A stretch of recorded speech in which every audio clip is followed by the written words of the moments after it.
It was a house that promised a new beginning.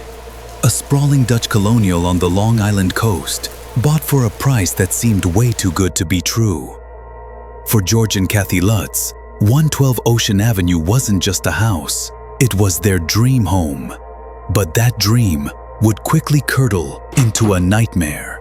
Just 28 days after they moved in, the Lutz family fled in the middle of the night, leaving almost everything they owned behind. Their claim? That they weren't alone in the house, that some malevolent force had terrorized them, pushing them to the absolute brink. Their story would become a cultural phenomenon, a tale of paranormal horror that has captivated and terrified people for decades. So, what really happened inside those walls? Was 112 Ocean Avenue the site of a genuine demonic haunting? Or was it the setting for one of the most elaborate and profitable hoaxes ever conceived? To even begin to understand the terror the Lutzes claimed they went through, you have to go back 1 year earlier to a crime that stained the very foundation of the house with blood. Because before the haunting, there was a slaughter. On the night of November 13th, 1974, the quiet suburban peace of Amityville was shattered. It started around 6:30 p.m. when a frantic 23-year-old named Ronald DeFeo Jr. burst into a local bar, screaming, "You got to help me! I think my mother and father are shot." What police discovered when they arrived at the DeFeo stately home was a scene of unimaginable horror. 6 members of the family, Ronald Sr., his wife Louise, and their 4 children, Dawn, Allison, Mark, and John, were dead. All of them had been shot with a high-powered rifle while they slept in their beds. The strangest part? All 6 victims were found lying face down, with absolutely no signs of a struggle. And somehow, despite the rifle having no silencer, neighbors reported hearing no gunshots. At first, Ronald, or Butch as he was known, tried to blame the killings on a mob hitman, but his story quickly unraveled. The very next day he confessed, reportedly telling police, "Once I started, I just couldn't stop." It went so fast. At his trial, which started in October of 1975, DeFeo's lawyer argued for an insanity defense. DeFeo claimed that he heard voices in the house, voices that urged him to kill his family. The prosecution painted a very different picture. They argued that DeFeo was a drug user with an antisocial personality disorder who was fully aware of his actions. They suggested a much more earthly motive, collecting his parents' life insurance policies. The jury agreed. They convicted DeFeo on 6 counts of second-degree murder, and he was sentenced to 6 consecutive life terms. Over the years, DeFeo would change his story many times, even pointing the finger at his sister Dawn. But his conviction was never overturned.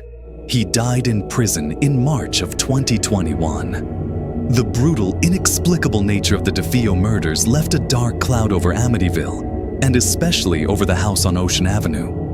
A home once called High Hopes was now a place of profound tragedy, sitting empty for over a year, just waiting for its next chapter. In December 1975, George and Kathy Lutz, a recently married couple with Kathy's 3 kids from a previous marriage, saw the house as an opportunity. They knew all about its dark history, but the price, just $80,000 for a home with a swimming pool and a boathouse, was a bargain they just couldn't ignore. They bought their dream home, excited to start a new life. As George would later say, it was a dream come true. Just to be safe, the family asked a local Catholic priest, Father Ralph Pecoraro, to bless the home on their move-in day. And it was right then, according to the Lutzes, that their dreams started to unravel. They claim that as the priest was blessing a room, he was forcefully slapped by an unseen hand, and a disembodied voice boomed, "Get out!" This would be the start of 28 days of escalating terror. The paranormal activity allegedly started almost right away. George Lutz, who hadn't been a practicing Methodist in years, suddenly became obsessed with the home's fireplace. He kept it roaring constantly, yet he complained he could never get warm.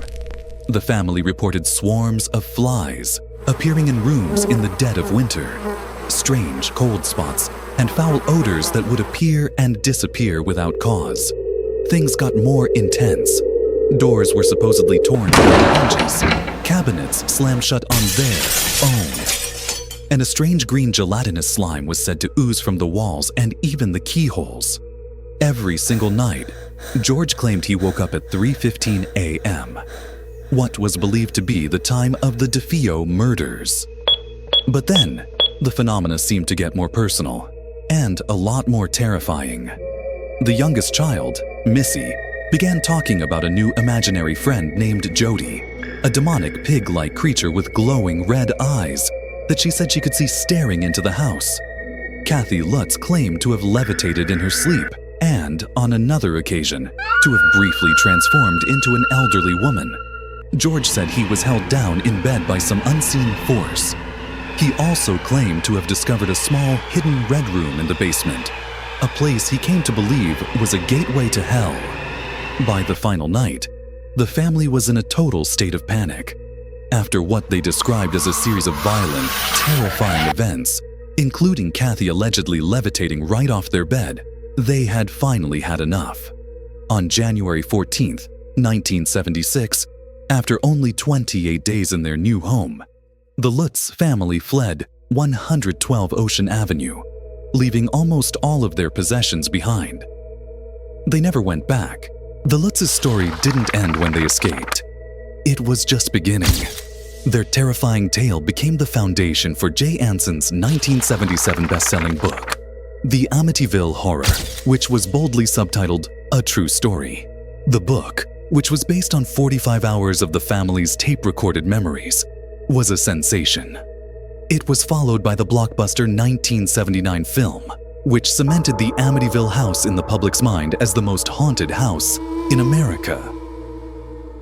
Of course, a story this big attracted the attention of famed paranormal investigators Ed and Lorraine Warren. After conducting their own investigation, which even included a televised seance, the Warrens declared the house was genuinely haunted. Ed Warren stated it was one of the most horrific cases he had ever been a part of. But almost as quickly as the story gained fame, it attracted skeptics. And they pointed to one very obvious motive: money. The Lutzes, who were reportedly in debt, profited handsomely from the book and film rights. Then came the bombshell, and it came from Ronald DeFeo's former lawyer, William Weber. In 1979, Weber told People magazine's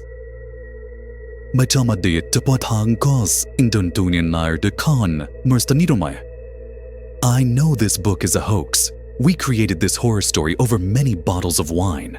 He claimed that he and the Lutzes had basically invented the story, taking real-life details and twisting them into a supernatural narrative.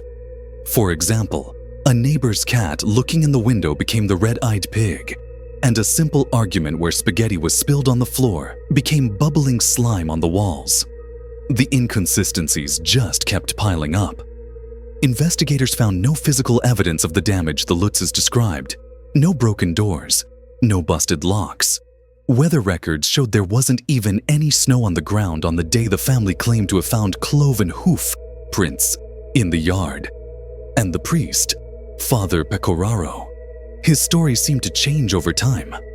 While he always maintained something terrifying happened in the house, his public statements were often inconsistent, and he seemed reluctant to go into detail, which only added to both the mystery and the skepticism. So you've got this tangled web of terrifying claims on one side, and some pretty damning counterclaims on the other.